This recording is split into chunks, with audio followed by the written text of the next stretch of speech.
Welcome to T-News 9 channel. We're diving into chapter 27 of The Silent Verdict, titled The Observer. Every system creates witnesses. Not all of them stay silent. Mara Vance learned to watch long before she learned to trust. As a dedicated internal affairs investigator, she had spent years meticulously cataloging inconsistencies. These were small deviations, details that never justified action on their own, but when pieced together, they told stories no one really wanted to hear.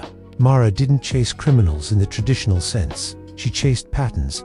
The first thread of this particular pattern crossed her desk as a simple anomaly report. It detailed a cluster of violent incidents that all stopped just short of becoming catastrophes. They weren't prevented by police intervention. They weren't interrupted by some lucky coincidence. They were deflected. Someone was acting. Driven by her instincts, Mara pulled the raw data herself. She always preferred the cold, hard numbers over someone else's conclusions. And as she applied her filters, geography, response time, and the behavior after the incident, the pattern tightened, becoming clearer and more defined.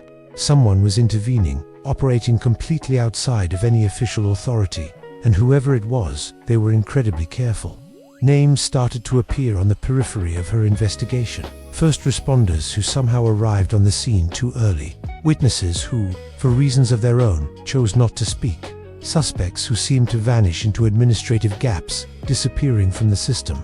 Then, one name began to surface repeatedly, tucked away in the margins of reports and files. Dr. Max Cross.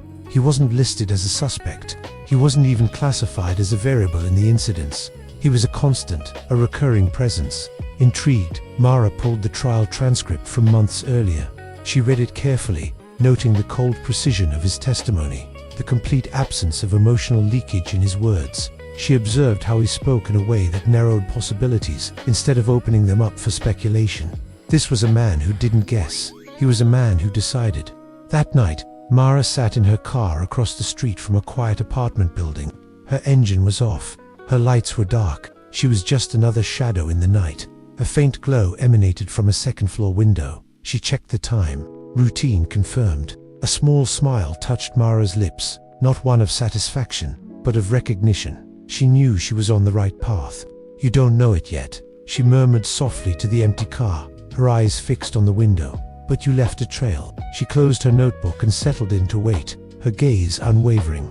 She was now watching the man who once watched the law fail. Max Cross had thought judgment ended in silence. He never considered who might be listening.